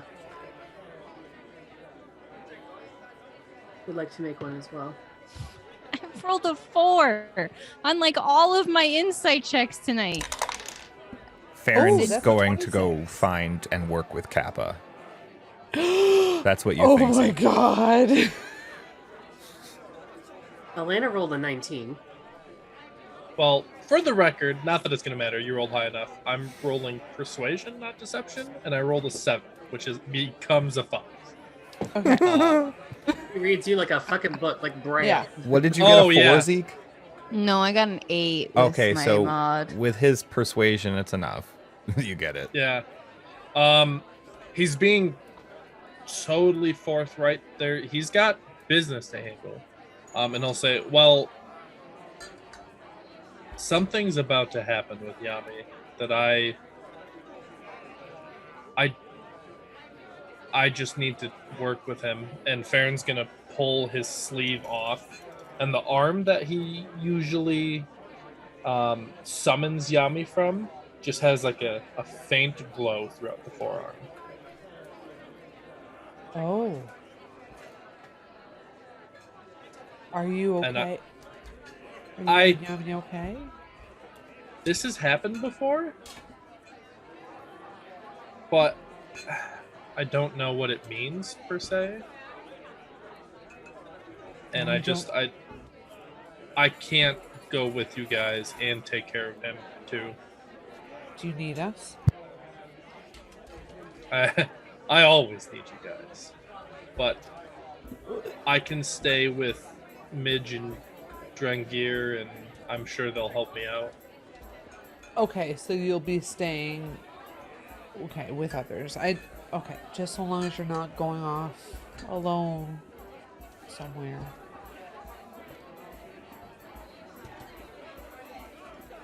Yeah. Insight check. Is he gonna go off alone somewhere? 24. This is a deception. That's a 17 minus 2. That's a 15.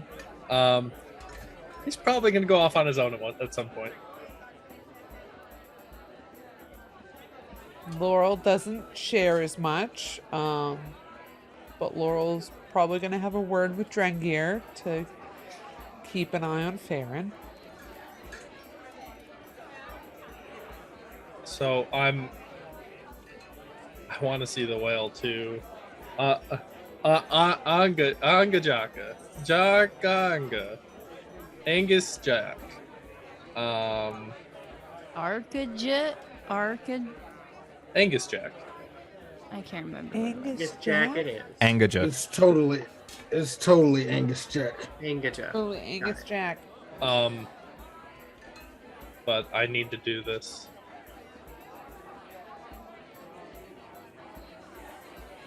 Yeah,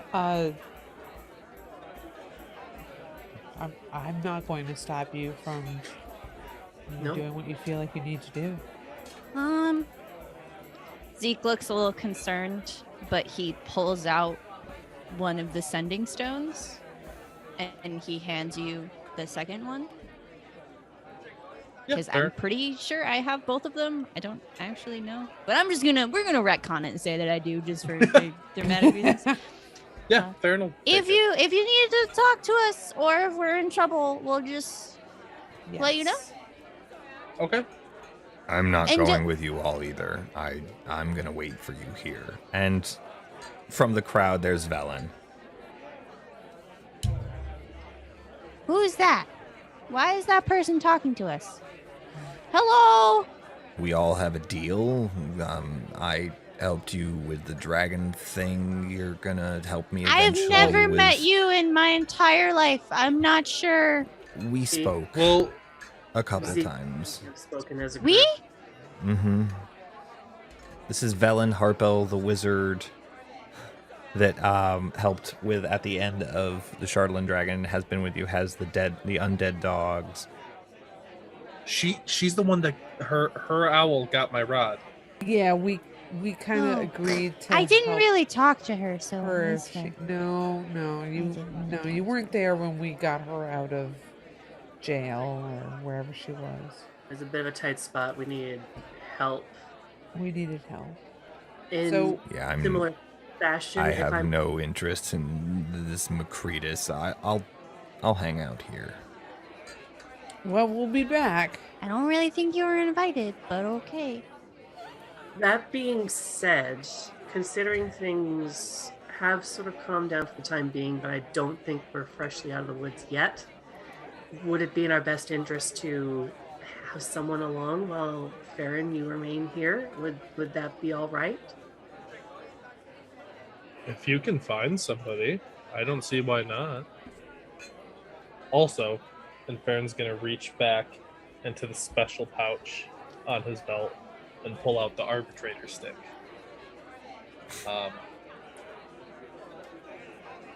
Call. I think you would do me justice if I gave this to you while I'm away. You can be the temporary arbor turtle. I'm the interim arbor turtle. Yes. Interim harbor turtle.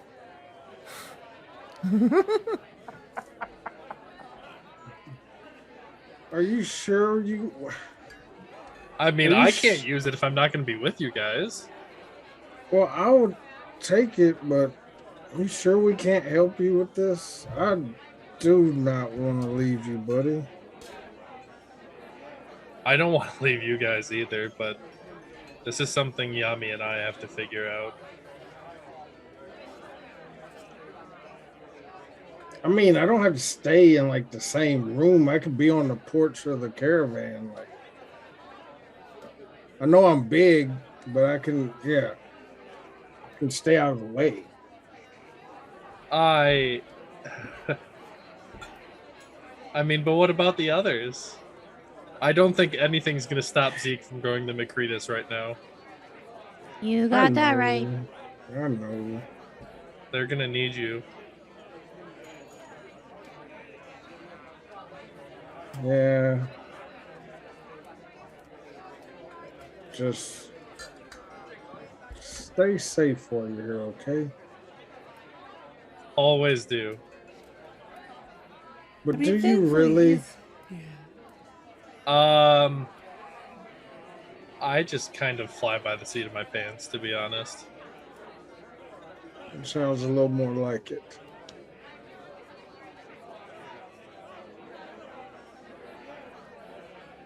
So Elena, Yes.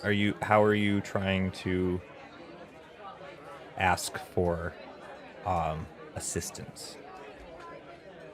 Well, first and foremost, she is definitely going to be discerning and just being like, okay, who can we trust? Who can we trust? Just scan the room for trustworthy people.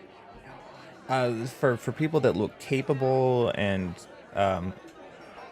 at least have a good air about them, Bardaban is, he's a big guy with a big hammer, and he's got, some time and adventuring behind him. You see Captain Scython, the one who's standing in for Captain Arlagath while she's working in East Haven.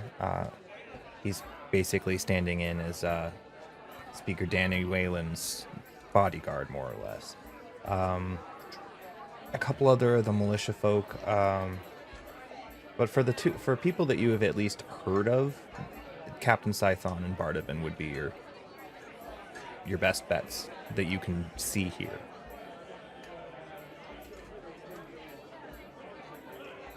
She remembers Sidon from the meeting, though I don't think he said anything, or I don't think he said anything. No, he was pretty quiet during the meeting. At the moment, you see him over at a table with Speaker Danny Whalen, and they're sharing pipes and kind of, laughing, clapping each other. They both seem a little bit more loose and relaxed at the moment than they did at the meeting. She's going to approach them. Scython sees you first. He's like, oh, hey there. How can I help you? Well, glad you're right to the point. Appreciate that.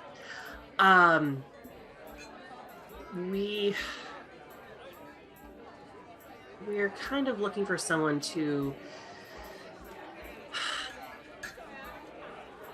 tag along, per se. One of our party members is remaining here and focusing on something they need to focus on. But that lets us down one person, and I want to make sure that all of our bases are covered. I remember you from the meeting, and Nice of you here. Yeah, and I'm wondering, maybe you are here as a bodyguard, I believe, and I wouldn't want to just, she looked over to Waylon. I wouldn't want to deprive you of that, but I'm wondering if you would like to come along with us. Danny turns to, he's like, oh, that's no problem. Captain Scython, yeah, he was a good veteran back in the day, swinging his sword around and all that stuff. I don't feel like I'm in any kind of direct threat if he's up for it. He can go. Scython's like, you sure about that? Ah, sure thing, bud. Go for it if you want. It's been some time since I've stretched out the sword arm. Sure. I'll go for it. It might be fun. And Captain Scython, I was going to say Captain Scath. Captain Scython stands up. You see he straightens his jacket. You can see he's wearing, leather armor. He's got a sword on each hip. Couple daggers. Looks like he's a reasonably capable tall guy. He's near on or about 6 foot. His horns go like straight back before curving up to a point, almost touching.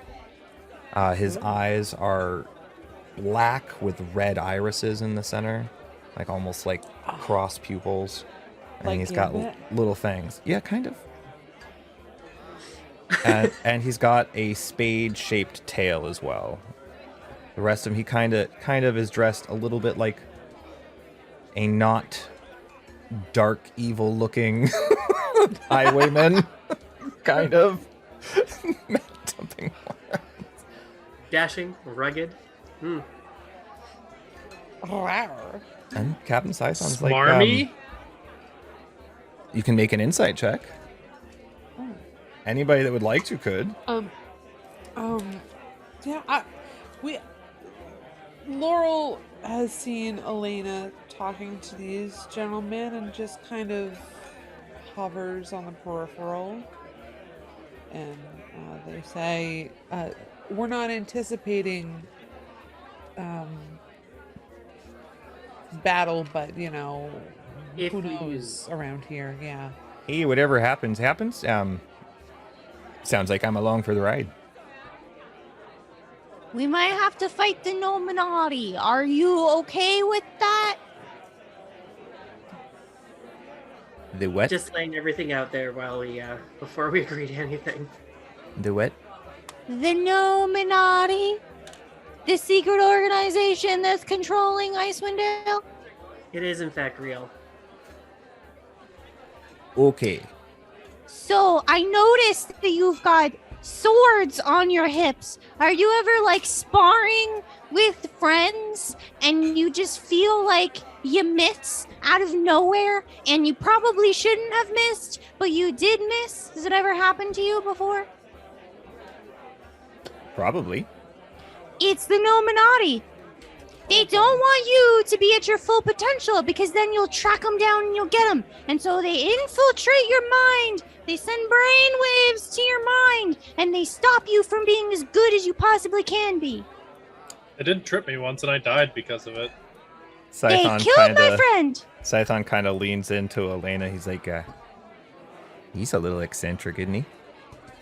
You learn to get used to it. Seems good enough. Actually, very charming. I've been told it's endearing. It is very much endearing, not gonna lie. See? And it's true. I've just met you all. I've heard good things. People have said you've been saving people and such. I'm gonna take you at your word. Well, I wouldn't lie, so I'm not sure why you would be worried about that. Just you Bardabin, gotta look out for them. Bardabin being the creeper he is, standing behind your wall. You know, Scython's a good guy. Yeah, you used to you hang out all the time and help me out, and sometimes help Captain Arlegath out. He's good people. Well, on that, I guess we have no choice but to welcome you temporarily to the Agents of SHAILD. And she sticks out her hand. And he shakes your hand, and he gives you like kind of a little bit of a smile smirk. He's like, and it's directed directly at you, Elena. And then he's like, I'm Scython. Elena. And Insight check. on who? I don't know, perception Yes. check. Does Zeke catch any of this subtleness here? Sure, go for it. Okay. And then he's absolutely gonna look at Laurel afterwards. I don't know. What am I making? A perception? An insight? What should I make? Insight, yeah. 13. There's something kind of going on there. You're not. It's a little weird. People are weird. And he glances at Laurel. Laurel's back to their regular height again. Nope. Just is looking just a little like their jaw is kind of tight. But isn't saying anything. Let's have a round for the Agents of SHAILD then. One more thing, Scython. Round for the Are you- agents. Are you a good shot? I can be. Farron's going to pull the laser rifle off his back and offer it to him. What the hell is this contraption? Listen, they will fill you in. Just strap it to your back. They'll tell you when to use it. Aim and fire. It's like a crossbow, but way better. This looks like a very sophisticated crossbow. Oh, very. Like a magic It's crossbow. the most sophisticated crossbow. Magic crossbow. It is so sophisticated. It has manners. Trust me. All right then. He looks it over. I think I'll figure it out. You'll do great. And you'll do great too with your training. I'm sure it. Are you able to leave pretty much today? Pretty much now? You give me like maybe half hour to an hour, and I'll be good to go. All right, I'll give you a half hour. Get Right. ready. Okay, I'm gonna get my stuff, and he runs upstairs, and that's where we're gonna call it for this evening. Yeah, I was gonna say Laurel probably runs out the door to go grab her shit. Let's get the dogs ready.